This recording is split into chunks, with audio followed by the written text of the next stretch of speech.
კიდევ ერთი სიახლე, რაც დილიდან და გაგიზიაროთ, ეხება ფოლადის მწარმოებელ ინდუსტრიას. ერთ-ერთმა ლიდერმა კომპანია GeoSteel-მა მედიის წარმომადგენლებს საქართველოში 15 წლიანი წარმატებული საქმიანობის შედეგები და მიღწევები გააცნო. სპეციალურად მედიისთვის გამართული პრეზენტაციისას ჟურნალისტები GeoSteel-ის ისტორიის განვითარებისა და წარმატების შესახებ ინფორმაციას გაეცნენ და მათთვის საინტერესო კითხვებზე პასუხები მიიღეს.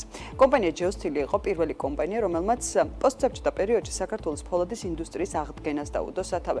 დაიწყო ფოლადის წარმოება, თანამშრომლების მომზადება და მაღალხარისხიანი პროდუქციის გამოშვება. დღეს GeoSteel-ის წილი ფოლადის წარმოებაში ადგილობრივ ბაზარზე 45%-ს აღწევს, მის მიერ განხორციელებული ინვესტიციები კი თითქმის 100 მილიონი დოლარის ფარგლებში არის, ხოლო საქართველოს ბიუჯეტში შენატანები კი 105 მილიონ დოლარს უტოლდება.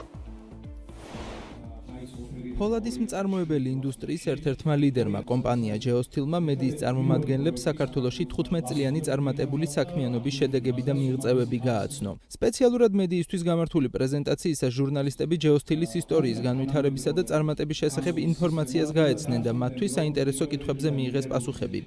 როდესაც უკანასკნელ 15 წელზე ვსაუბრობ, პირველი რაც გონებაში მომდის არის ის, რომ GeoSteel-მა ხელახლა დაიწყო ფოლადის წარმოება საქართველოში, მას შემდეგ რაც საბჭოთა კავშირი დაიშალა. ეს კი დიდი მიღწევაა, შევქმნათ ქვეყანაში ინდუსტრია ახლიდან. თავდაპირველად ყველაზე დიდი პრობლემა, რასაც წავაწყდით, იყო გვეპოვა გაწვრთნილი და გამოცდილი ინჟინრები თუ ტექნიკოსები სამეტალურგიო სექტორში. მაგრამ დროთა განმავლობაში კვალიფიკაცია გაიზარდა და ახლა თამამად შემიძლია ვთქვა, რომ ჩვენ გვყავს ფანტასტიკური ინჟინრები, რომლებიც მოწინავე ადგილს იკავებენ სფეროში. ასე რომ ძალიან ამაყი ვარ იმის თუ რაც შევძელით, რა პროგრესიც გავიარეთ თუ როგორ ავიმაღლეთ ცოდნა მეტალურგიის ირგვლივ.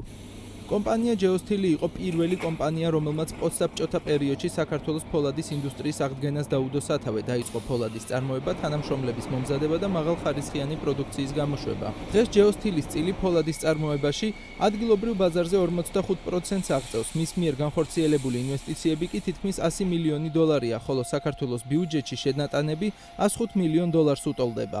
პრეზენტაციისას GeoSteel-ის გაყიდვებისა და მარკეტინგის აღმასრულებელმა დირექტორმა შალვა დვალიშვილმა აღნიშნა, რომ კომპანიის მიზანია იყოს ფოლადის პირველი მიმწოდებელი კავკასიის რეგიონში. პრეზენტაციის დროს მან ასევე ხაზი გაუსვა, რომ GeoSteel იყო პირველი კომპანია საქართველოში, რომელმაც გარემოსა და საზოგადოების გავლენის მინიმიზაციის მიზნით დანერგა ფოლადის წარმოებაში თანამედროვე ტექნოლოგიები და განახლებადი ენერგიების გამოყენება.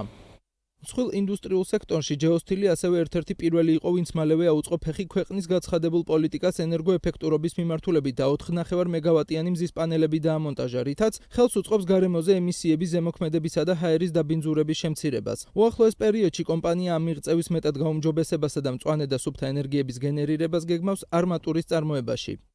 პრეზენტაციის ბოლოს კომპანიის გენერალურმა დირექტორმა საჯივ ბალაკრიშნანმა ჟურნალისტების შეკითხვებს უპასუხა და აღნიშნა, რომ მომავალში კომპანიას ამბიციური გეგმები აქვს.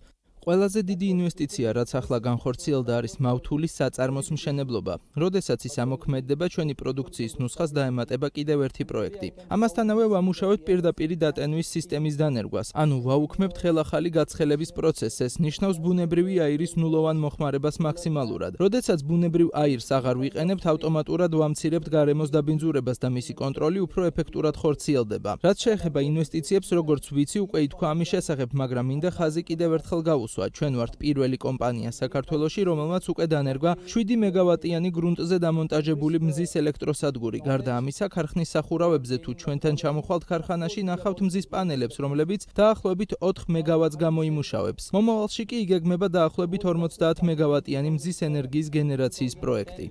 პრეზენტაციას ადგილობრივი მედია საშუალებების 20-მდე ჟურნალისტი ესწრებოდა.